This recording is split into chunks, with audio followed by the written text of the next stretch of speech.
It was Thanksgiving, and amid the clinking silverware and aroma of roasted turkey, my mother-in-law rose before 30 guests with a smile like a judge delivering a verdict. She pointed at me, called me a leech, then lifted the tablecloth to reveal an empty gift box. I didn't argue.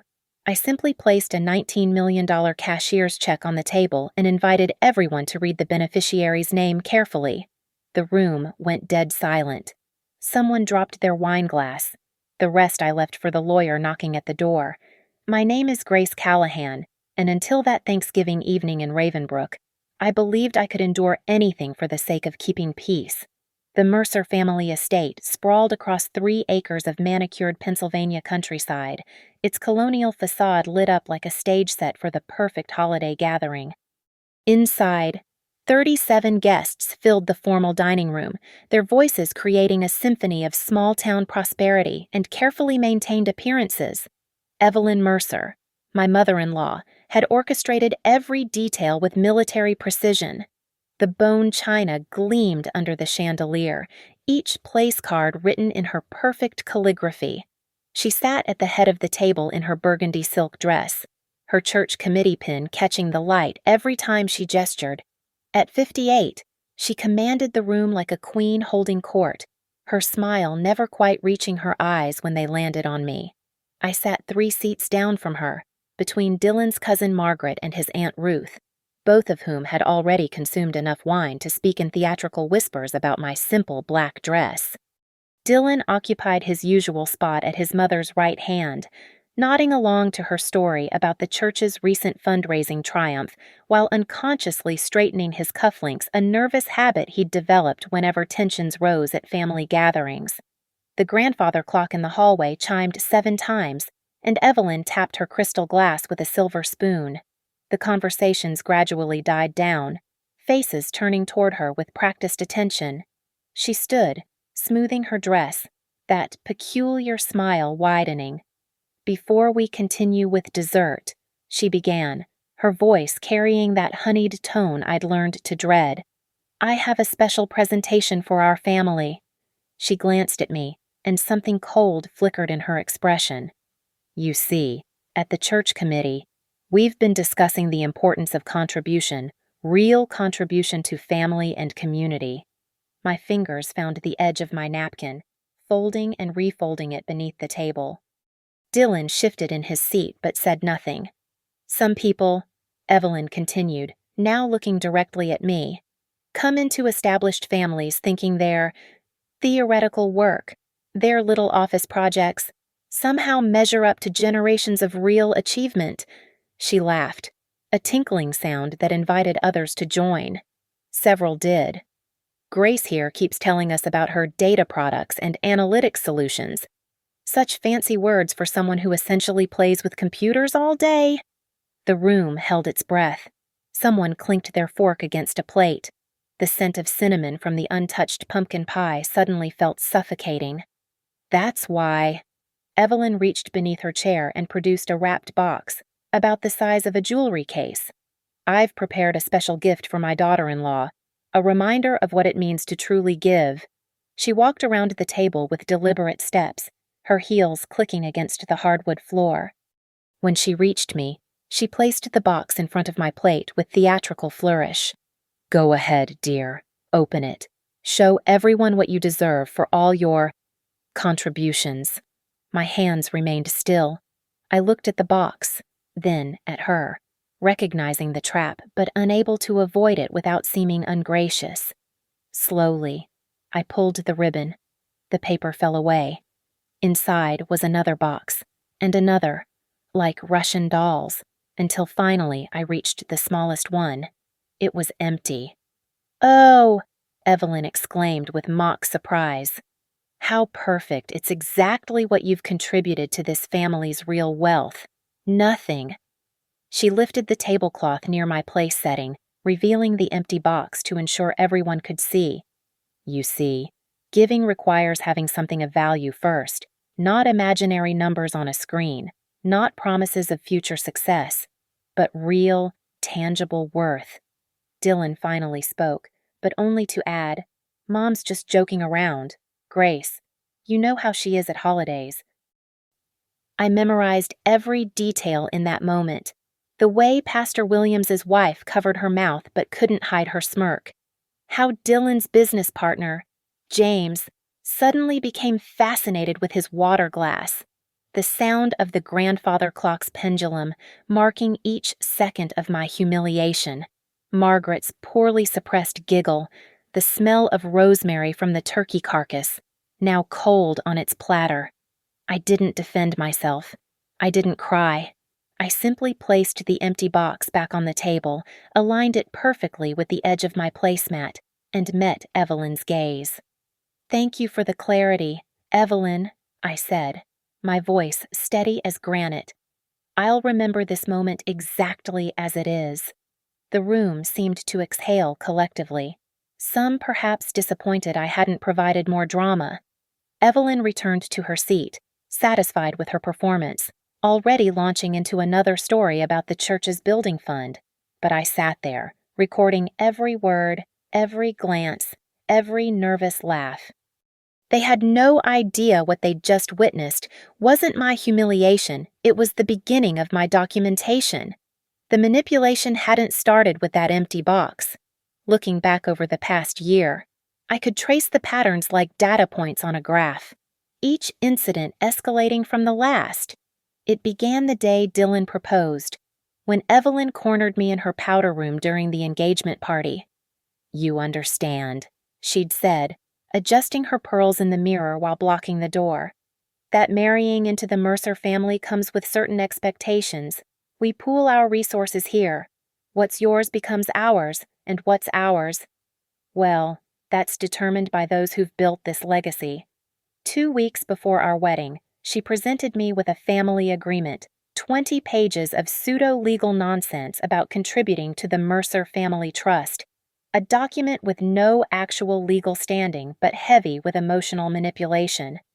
Dylan stood behind her as I read it, his silence more damaging than any words. "It's just Mom's way of making you feel included," he'd said later, in bed, his back turned to me. "Sign it. It means nothing." But it meant everything. It established the narrative Grace owes the Mercers for the privilege of inclusion. The financial intrusions came next. Evelyn would accidentally open my mail when it arrived at Dylan's apartment during our engagement. She'd comment on my salary from Harborgate Analytics with backhanded compliments. "Oh, how nice that they pay you almost as much as Dylan's quarterly bonuses." Of course, his work with Maple and North Realty involves real assets, not just, what do you call them? Algorithms. Dylan absorbed his mother's rhetoric like a sponge. By our 6-month anniversary, he'd started prefacing financial discussions with "the money this family has earned," always emphasizing family, as if my contributions were charity cases they were graciously allowing. When I received my first significant bonus for launching the healthcare data platform, he suggested no, assumed it would go into the joint account for the family's investment properties. I started keeping records then, screenshots of bank statements, emails where Dylan discussed our money while explicitly excluding my input, voice memos of conversations where Evelyn would casually mention how the Mercer name opened doors. My little tech job never could. The breaking point came 8 months into the marriage. I'd been working 18-hour days on a partnership with Northbridge Health Trust, architecting a predictive analytics system that could revolutionize emergency room triage. The potential exit was enormous. My equity alone would be worth millions if the acquisition went through. I made the mistake of mentioning it during Sunday dinner at Evelyn's. Millions. She'd laughed, passing the green beans. On paper, perhaps. Like those tech bubbles that burst. Real wealth, Grace, is in land, in established businesses, in connections cultivated over generations, not in selling imaginary products to hospitals. Dylan had nodded along. "Mom's right. That's why we should leverage your theoretical windfall into something concrete. The family's been eyeing a resort property in Cape May. We could put your bonus toward that, get you on the deed eventually." Eventually, always eventually. That night, I went through Dylan's home office while he slept. What I found made my stomach turn. Refinancing documents for our condo, using my projected income from the Northbridge deal as collateral. Applications for lines of credit citing my household contribution potential. All dated, all with his signature, none with my knowledge or consent. I photographed everything. The next morning, over coffee, I tested him. "I've been thinking about that Cape May property you mentioned." His eyes lit up. "Really, Mom will be thrilled. She's already talked to her lawyer about structuring it through the family trust. And my name would be on it. Eventually," he said, not meeting my eyes. "Once you've proven your commitment to the family's financial goals." I recorded that conversation too. 3 days later, I overheard the conversation that sealed their fate. Dylan had left his laptop open in the kitchen, his family group chat visible on the screen. I wasn't snooping. The notification sound drew my attention, but what I saw stopped me cold. Evelyn's message read, "She's asking about property rights again. Keep her focused on contributing first, ownership later. The girl needs to learn her place in this family's hierarchy." Dylan's response, "Don't worry. She won't see the refinancing until it's done. By then, the Northbridge money will cover it." His uncle added, "Smart. Keep the golden goose happy but caged." Evelyn's final message, time-stamped at 11:43 p.m. "She's just a shadow. Let her hover while the real family makes the real decisions." I took photos of everything. Then I made a decision of my own. No arguments, no confrontations, no tears. I would gather everything I needed, wait for the right moment, and redefine exactly what contribution meant on my terms, with witnesses, with consequences they'd never forget. The crack that would shatter everything appeared on a humid Tuesday evening in August. Dylan had been pushing harder about the family fund, his mother's voice echoing through his increasingly aggressive suggestions. We sat at our kitchen island, financial documents spread between us like battle plans. "It's simple, Grace," he said, highlighting numbers on his tablet. "Your Q3 bonus goes into the Mercer family account. We use it as leverage for the Cape May property. Everyone wins." "And my name goes on the deed?" I asked, though I already knew the answer. "Eventually. Once you've demonstrated long-term commitment to family goals." He didn't look up from his calculations. "Mom's already spoken to her attorney about the structure. It's quite generous, really. Most daughters-in-law don't get considered for property inclusion at all in the first few years." I watched him work, this man I'd married, reducing our relationship to spreadsheet cells and conditional promises. "What if I want to invest it differently?" His hand stopped moving. "Differently, Grace. We're a family. There is no differently. There's what's best for the Mercer legacy." That night, while Dylan attended his poker game, I did something I'd sworn I wouldn't. I went through his phone. He'd left it charging on his nightstand, and I knew his passcode, our wedding date, because even his security choices revolved around family milestones. What I found exceeded my worst suspicions.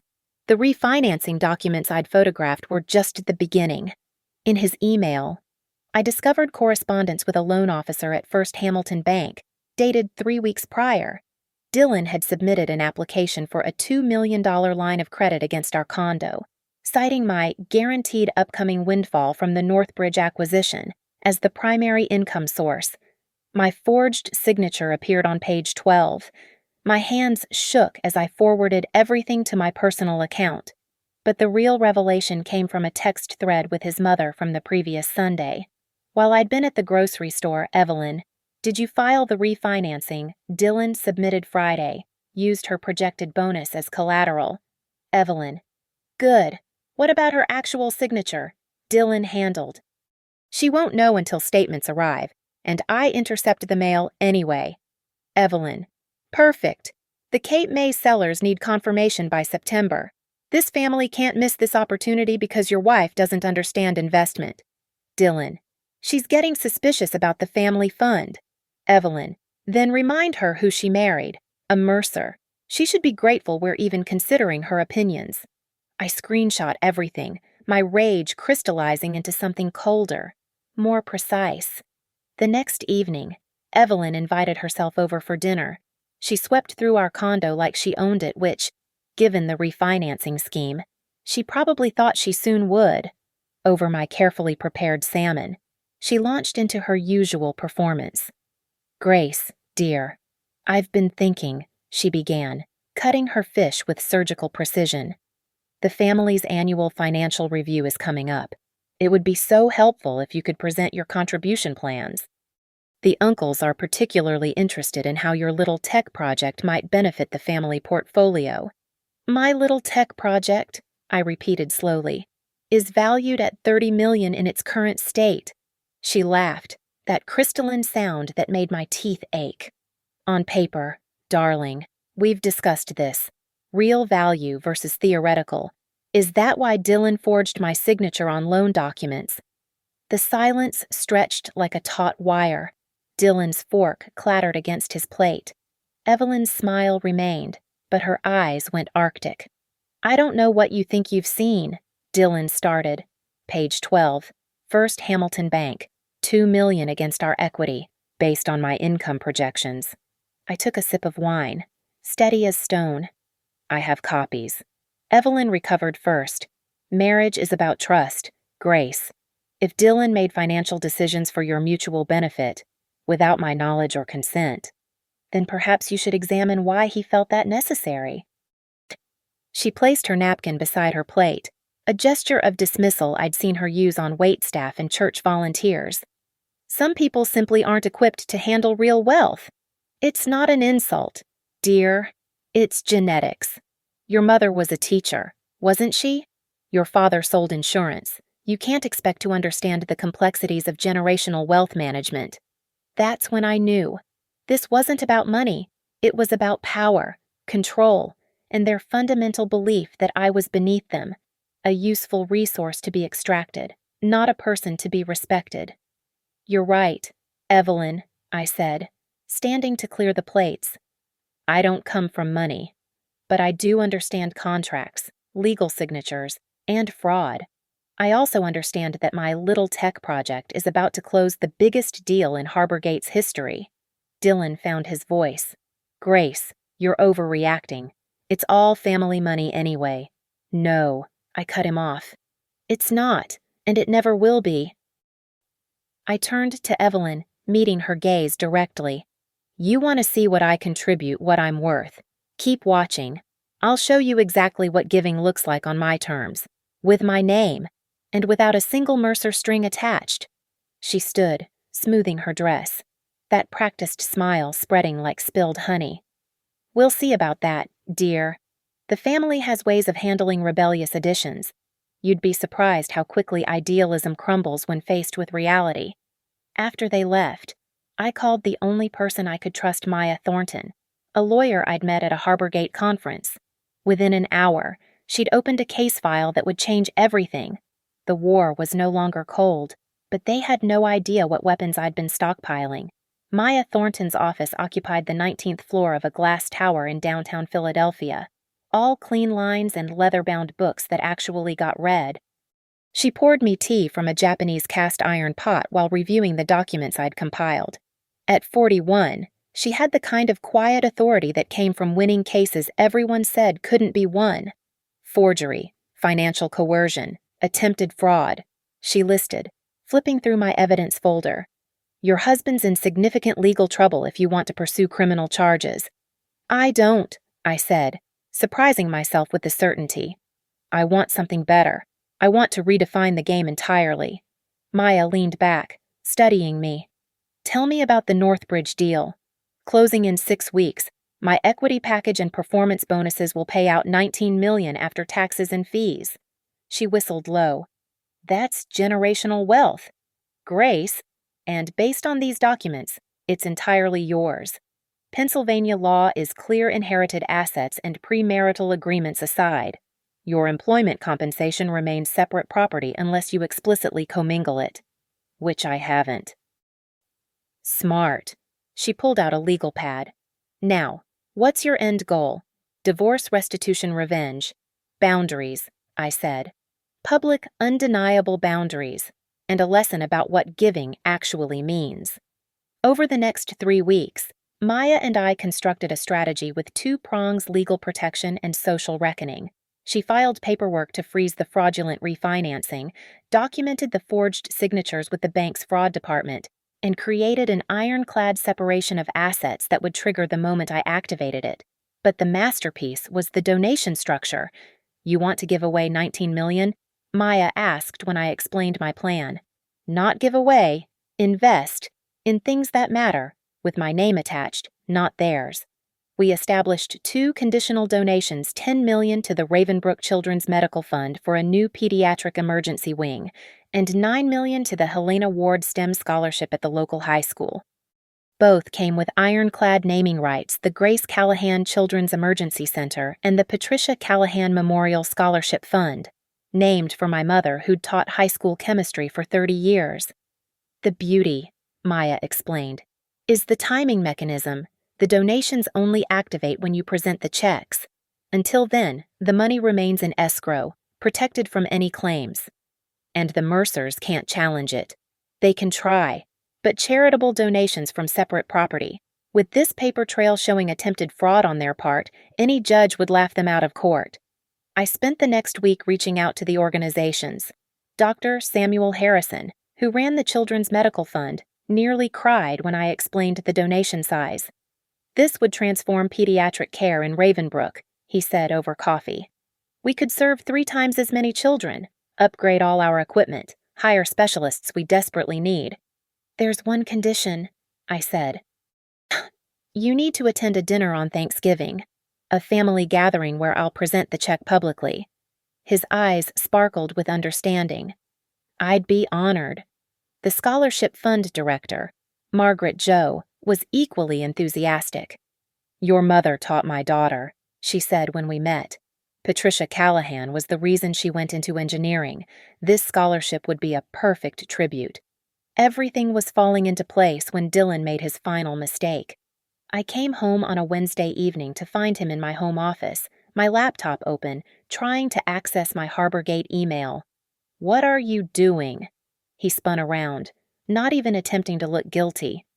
"Mom said the Northbridge deal was closing soon. I needed to know the exact amounts so we could plan the Cape May investment properly. There is no we in my employment compensation. Dylan." He stood, moving toward me with that patronizing smile I'd grown to despise. "Grace, baby, let's be reasonable. You're being emotional about this. Mom's just trying to help us build something lasting. Like the refinancing you forged my signature on." His face darkened. "That was for us, for our future.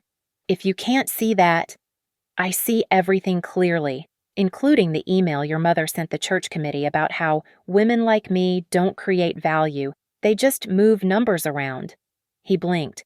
"How did you—" "Pastor Williams' wife forwarded it to me. Apparently, not everyone in Ravenbrook thinks I'm worthless." That night, Dylan slept in the guest room. I could hear him on the phone with Evelyn until 3 in the morning, their voices rising and falling like tide warnings. By morning, I had 17 missed calls from various Mercer family members. Maya texted me at 8:15 a.m. They're rattled. Evelyn's attorney reached out about a family meeting to discuss misunderstandings. I told him all communications go through me now. "What did he say?" "That you don't understand how the Mercer family operates." I smiled, looking at the cashier's check in my safe, the one I'd pick up from the bank the day before Thanksgiving. "Tell him he's right. I don't understand how they operate, but they're about to understand exactly how I do." The next 2 weeks were a careful dance. Dylan tried everything flowers, apologies, even suggesting couples counseling with his mother's therapist. Evelyn attempted a different approach, sending relatives to convince me that family disputes should stay private. But I had my checklist lawyer secured, donations structured, witnesses confirmed, evidence documented, check printed, and a Thanksgiving guest list that included not just family, but the people who would ensure this moment became Ravenbrook legend. The countdown to Thursday had begun. The Northbridge deal closed on the Monday before Thanksgiving. I sat in Harborgate's conference room at 9:30 p.m., watching as signatures flew across documents that would transform not just my bank account, but my entire life's trajectory. My CEO, Robert Stein, shook my hand with genuine respect. 19 million after everything's settled, he confirmed. Your architectural vision for the healthcare platform made this possible. Grace, you've earned every penny. The wire transfer hit my account at 2:47 p.m. I watched the numbers appear on my phone screen while sitting in my car in the parking garage, the reality of it making my hands tremble, not from excitement about the money itself, but from what it represented: freedom, power, and the ability to define my own worth. Maya had everything prepared. We met at her office that afternoon to execute the final paperwork. The donation agreements were pristine, each clause carefully crafted to ensure the Mercer name would appear nowhere in the legacy I was creating. The cashier's check, I asked. Ready for pickup tomorrow at First National. I've arranged for the bank president himself to prepare it. She slid a folder across her desk. $19 million, made out to Ravenbrook Children's Medical Fund, with a memo line reading, "In honor of Patricia Callahan, educator and mother." Perfect. The scholarship fund will receive their notification the moment you make the primary announcement. $9 million structured for perpetual disbursements. Maya smiled. Your mother would be proud. My mother. The woman who'd spent 30 years teaching chemistry to teenagers who called her Mrs. C, who died 2 years ago from a heart attack that better emergency care might have prevented. She'd never earned more than $50,000 a year, but she'd changed hundreds of lives. Evelyn had once called her quaint at the funeral, speaking just loud enough for me to hear. That evening, Dylan attempted one last manipulation. He came home with an expensive bottle of wine and what he thought was breaking news. Mom's invited some important people to Thanksgiving, he said, pouring himself a glass. The Hendersons, who own half the commercial real estate in town, the bank president. Even Congressman Walsh might stop by. He looked at me meaningfully. This could be huge for us. Grace, for our future. Mom's ready to announce the Cape May investment with you as a partner. A partner? I kept my voice neutral, folding laundry with mechanical precision. 20% ownership, your name on the deed. All you have to do is transfer your bonus to the family trust first, as a show of good faith. I held up one of his shirts, examining it for stains. And if I don't? His face hardened. Then Mom will have to explain to everyone why her daughter-in-law refuses to contribute to the family's growth. How you're hoarding wealth that could benefit the entire community through our investments. It won't look good for your reputation at Harborgate. My reputation, I repeated softly. Interesting that you think threatening me professionally would work. It's not a threat. It's reality. The Mercer name carries weight in Pennsylvania. Your little tech company needs local support to expand. I finished folding the shirt, placed it perfectly in the basket. You're right. Thursday will definitely be about reality. Everyone will see exactly what kind of family the Mercers really are. He mistook my calm for capitulation. So you'll do it. The transfer. Oh, Dylan, I said, meeting his eyes. I'll definitely make a transfer, the largest one Ravenbrook has ever seen. Wednesday arrived gray and cold. I picked up the cashier's check at 11 a.m. The bank president himself handling the transaction in a private room. The check was a work of art, official, undeniable. $19 million spelled out in words and numbers that couldn't be disputed or reversed. I placed it in a leather portfolio along with the documentation Maya had prepared, the naming rights agreements, the fraud evidence, should I need it, and a single photograph of my mother teaching her last chemistry class, taken just weeks before she died. That afternoon, I confirmed my special guests.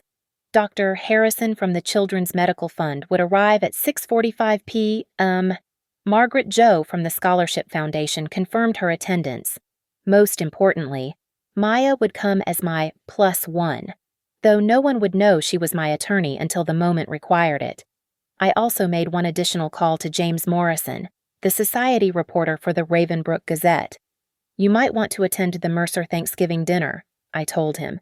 There's going to be an announcement about a major charitable donation. How major? Historic for Ravenbrook. I'll be there. That night, I lay beside Dylan as he slept, snoring softly, secure in his belief that tomorrow would cement his family's control over my wealth. I stared at the ceiling, running through my mental checklist one final time. $19 million check secured in portfolio, legal documents reviewed and ready, witnesses confirmed attendance, evidence of fraud, accessible if needed, composure, absolute. At 3:20 a.m., my phone buzzed with a text from Maya. Remember, you don't have to justify anything. The check speaks for itself. Your money, your choice, your name on the legacy. They can't touch it. I smiled in the darkness. Tomorrow, Evelyn Mercer would learn what happened when you pushed someone you designated as nothing far enough to discover they were everything you'd never be self-made, unbought, and unbreakable. The stage was set, the actors were assembled, and I held the only script that mattered. Thanksgiving arrived crisp and bright, the kind of Pennsylvania autumn day that made Ravenbrook look like a postcard. I dressed carefully a burgundy sheath dress that cost more than Evelyn would expect me to own, my mother's pearl necklace, and the watch Dylan had given me for our anniversary. Every detail mattered. I wanted to look like money when I gave it all away. The Mercer estate buzzed with preparatory energy when we arrived at 4 p.m. Catering staff in pressed white uniforms navigated between family members who'd arrived early to secure their positions in Evelyn's hierarchy. The dining room had been extended with both leaves, the table set for 38 people, each place card positioned with military precision. Evelyn stood in the foyer directing traffic like a general, wearing winter white a power move, since everyone knew you weren't supposed to wear white after Labor Day unless you made the rules. She air-kissed me with her usual theatrical coldness. Grace, darling, I do hope you've reconsidered our conversation about contributions. Several important people are coming specifically to hear about the family's new investment. Oh, I've definitely prepared something special for tonight, I said, clutching my leather portfolio. Her eyes tracked to it, a satisfied smile spreading. Wonderful. Dylan mentioned you'd come to your senses. The guests arrived in waves. First, the inner circle Dylan's aunts and uncles, all wearing variations of the same entitled expression. Then, the church committee members, including Pastor Williams and his wife, who squeezed my hand sympathetically as she passed. The business associates followed Dylan's partners from Maple and North Realty, 2 bank executives, and 3 members of the country club board. At 6:45 p.m. exactly, Dr. Harrison arrived. Evelyn's eyebrows rose slightly. She hadn't expected the head of the Children's Medical Fund. Samuel, what a surprise. I didn't realize you knew Grace. We've been having fascinating conversations, he said smoothly, accepting a glass of wine. Margaret Joe entered minutes later, followed by James Morrison from the Gazette, his presence causing a visible ripple of interest. Evelyn's social smile tightened. Press at family dinner meant someone had something to announce. Maya arrived last at 6:55 p.m., wearing a black suit that screamed expensive lawyer without saying a word. I introduced her simply as my friend Maya, and watched Evelyn's eyes narrow as she tried to place her. The seating arrangement told its own story. Evelyn at the head, Dylan at her right, the bank president at her left. I'd been placed near the middle, between 2 cousins who spent most of their time discussing their golf handicaps. But I'd anticipated this. Position at the table wouldn't matter when the moment came. Dinner began with Evelyn's traditional toast. Raising her glass of Chateau Margaux, she always made sure everyone knew the label and year. To family, to legacy, and to understanding one's place in the greater tapestry of success. Everyone raised their glasses. I lifted mine too, making direct eye contact with her as I sipped. The meal progressed through its courses: butternut squash soup, mixed greens with pomegranate, and finally the turkey with all the traditional sides. Conversation flowed in predictable channels: the church's building fund, local real estate developments, subtle, humble brags about children's achievements at prep schools. At 7:20 p.m., between the main course and dessert, Evelyn began her performance. She tapped her crystal glass with her silver spoon, the same gesture that had preceded my humiliation the year before. "Before we enjoy Martha's famous pumpkin pie," she began, standing with practiced grace, "I want to share something about the importance of family contributions." The room settled into attentive silence. Dylan straightened in his chair, a smile already forming. "As many of you know," Evelyn continued, "the Mercer family has always believed in strategic investment for the good of our community. Real assets, real value, real impact." She glanced at me. "Some people understand this intuitively, others need guidance." A few chuckles rippled through the room. The cousins on either side of me shifted uncomfortably. "That's why tonight, I'm pleased to announce actually," I said, standing slowly, my voice cutting through hers like a scalpel. "I have an announcement to make first." The room froze. Evelyn's mouth remained open, words dying on her lips. Dylan half rose from his chair. "Grace," Mom was speaking. "And now I am." I picked up my portfolio from beneath my chair. "Since we're discussing contributions and value, I thought everyone should know about a gift I'm making to Ravenbrook." Evelyn's smile returned, sharp and predatory. "Oh, how wonderful. Dylan mentioned you'd agreed to invest in the family's Cape May property. How much are you contributing?" "A few thousand." I opened the portfolio, removed the check, and held it up so the amount was visible to those nearest me. $19 million. Someone gasped. A wine glass clinked against a plate. The cousins beside me leaned in, eyes widening as they confirmed the number. "But not to the Mercer Family Trust," I continued, my voice steady and clear. "To the Ravenbrook Children's Medical Fund, for a new pediatric emergency wing." Dr. Harrison stood. Timing perfect. "The Grace Callahan Children's Emergency Center will save hundreds of lives annually. This is the largest single donation in Ravenbrook's history." The room erupted in whispers. Evelyn's face had gone pale beneath her careful makeup. Dylan's mouth opened and closed like a landed fish. "Furthermore," I said, raising my voice slightly, "the Helen Award STEM Scholarship Fund will receive $9 million in honor of my mother, Patricia Callahan, who taught chemistry at Ravenbrook High for 30 years. Margaret Jo rose as well.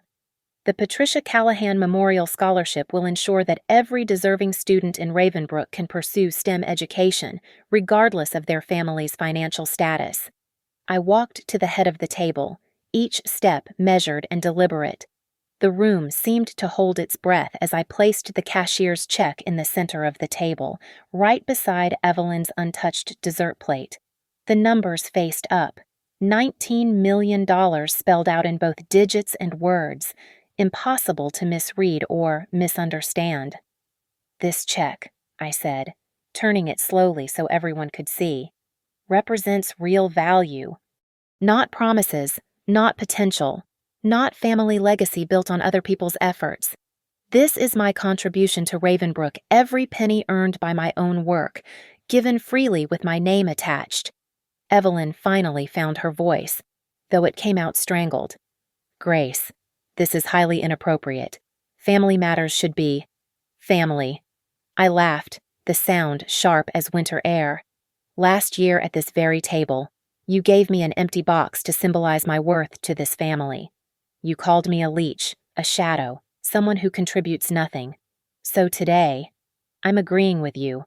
I'm contributing nothing to the Mercer family. Instead, I'm giving everything to the community that actually values growth over control." Dylan stood abruptly, his chair scraping against the hardwood. "Grace, you can't just that money is ours. We're married." Maya rose from her seat with practiced calm. "Actually, Mr. Mercer, Pennsylvania law is quite clear. Employment compensation remains separate property unless explicitly commingled. I'm Maya Thornton from Thornton and Vale, Mrs. Callahan's attorney." She pulled documents from her briefcase. "These papers confirm the legality of the donation. I also have here a cease and desist regarding the fraudulent refinancing attempt using Mrs. Callahan's forged signature." She walked over and placed the legal documents in front of Dylan with surgical precision. The loan application has been frozen, the bank notified of the forgery, and any attempt to access Mrs. Callahan's assets without her explicit consent will result in criminal charges. The room exploded. Cousins whispered frantically. The bank president, who'd probably approved that loan, dabbed at his forehead with his napkin. Pastor Williams's wife covered her mouth in shock. James Morrison from the Gazette scribbled furiously in his notebook. Evelyn's composure finally cracked. "You ungrateful little—" She caught herself, remembering the audience. "This is theft. That money was earned during your marriage to my son. Earned by me," I said calmly. "Through my work, my expertise, my 18-hour days building something you dismissed as playing with computers. Not a penny came from the Mercer family. Not one." I pulled out the second document from my portfolio. "This is a letter from the church committee, Mrs. Mercer. They're requesting you publicly address your statement that women like Grace don't create value. They just move numbers around. Apparently, several committee members feel this contradicts the church's mission of equality and respect." Someone at the far end of the table, one of Evelyn's church friends, gasped audibly. "Evelyn, you didn't actually say that." "I'd also like to present this," I continued, pulling out my phone. "A text conversation where you called me, and I quote, 'Just a shadow who should stay outside while the real family makes real decisions.' I set the phone on the table, screenshot visible. 'You wanted to teach me about giving? Here's your lesson. True giving comes from strength, not subjugation. It comes with names attached to my name. My mother's name, not hidden behind the Mercer brand that you use like a weapon.'" Dr. Harrison stepped forward. "Perhaps I should mention that the donation agreement specifically excludes any Mercer family naming rights or board positions. This is the Grace Callahan Children's Emergency Center. Full stop." Evelyn sank into her chair, her face cycling through emotions, rage, disbelief, humiliation. Dylan grabbed the check, staring at it as if the numbers might change. "You can't do this. We're married. I have rights." "You have nothing," Maya interrupted smoothly. "Except potential criminal liability for fraud. I suggest you sit down and be grateful, Mrs. Callahan isn't pressing charges." I looked around the room, meeting the eyes of every guest. "You all witnessed what happened here last year. Some of you laughed when Evelyn gave me that empty box. Some of you looked away in discomfort. But you all saw it. You let it happen." I picked up the check, holding it high. "This isn't about revenge. It's about redemption, not mine, but this community's. Every child who gets emergency care, every student who affords college because of these scholarships, they'll know it came from someone you all deemed worthless." Dr. Harrison stepped forward with a folder. "Grace, if you'll just sign here, we can make the transfer official immediately." I signed my name with flourish, each letter deliberate and clear. The moment the pen lifted, applause erupted from an unexpected source, Pastor Williams's wife, standing and clapping slowly. Margaret Jo joined her, then Dr. Harrison. Soon, half the room was applauding while the other half sat in stunned silence. "There's one more thing," I said, reaching into my portfolio for the final document. "Dylan, these are divorce papers. Maya will handle everything. You can keep the condo after you figure out how to pay for that fraudulent refinancing without my income." The grandfather clock in the hallway began to chime 8 o'clock, each note falling into the silence like a judgment. On the 7th chime, someone knocked at the front door. "That would be my colleague," Maya announced. "We have some additional documents to serve regarding the attempted fraud." The 8th chime rang out, final and decisive. The silence that followed the 8th chime was absolute, crystalline, the kind that precedes either collapse or transformation. I stood at the head of the table, watching the ripple effects spread across faces like data points forming a pattern. Evelyn's hands trembled as she reached for her wine glass, missing it twice before giving up. Dylan stared at the divorce papers as if they were written in a foreign language. "This is ridiculous," Evelyn finally managed, her voice cracking like thin ice. "We're family. Family doesn't—" Family doesn't forge signatures, I interrupted, my voice steady as granite. Family doesn't call you a parasite while smiling for photos. Family doesn't plot to steal your success while telling you you're worthless. Maya's colleague entered a young man in a dark suit carrying additional folders. He walked directly to Dylan and placed a thick envelope in front of him. Mr. Mercer, you're being formally notified of potential criminal charges pending your response to the fraudulent loan applications. You have 30 days to reply. The bank president pushed back from the table, his face ashen. I need to make a call. He practically ran from the room, probably to his legal department. You've destroyed everything, Evelyn hissed, abandoning all pretense of composure. The Mercer name, our reputation. Your reputation. I laughed, but there was no joy in it. Your reputation was built on crushing anyone who didn't bow to your definition of worth. I'm just making that public. James Morrison from the Gazette approached carefully. Mrs. Callahan, could I get a statement about the donation? The statement is simple, I said, loud enough for everyone to hear. $19 million will serve Ravenbrook's children and students, not because of the Mercer family, but despite them. Every life saved, every dream funded it happens because someone you dismissed as nothing chose to be everything you're not generous without conditions, successful without exploitation, valuable without your validation. I picked up my portfolio, now empty except for my mother's photograph. I looked at it for a moment, her standing in front of her classroom, smiling, surrounded by students who adored her. She'd never earned millions, but she'd been worth everything. Grace, Dylan stood, reaching out as if to grab my arm. Maya stepped smoothly between us. Don't, she warned quietly. Any physical contact will be considered assault given the circumstances. He dropped his hand, his face cycling through emotions, anger, confusion, and finally, something like fear. Where will you go? Forward, I said simply, something you and your mother never learned to do. I walked toward the door, my heels clicking against the hardwood with metronomic precision. The guests parted like a sea, some nodding with respect, others looking away in shame or shock. Pastor Williams's wife touched my hand as I passed. Your mother would be so proud, she whispered. At the doorway, I turned back one final time. The tableau was perfect. Evelyn collapsed in her chair, Dynasty crumbling around her, Dylan holding divorce papers like they might explode, the empty box from last year still somehow on the sideboard, a monument to their miscalculation, the $19 million check signed and witnessed, irreversible. You asked me once what I contribute, I said, meeting Evelyn's devastated gaze. Now you know. I contribute freedom my own and others. I contribute futures that don't depend on your approval.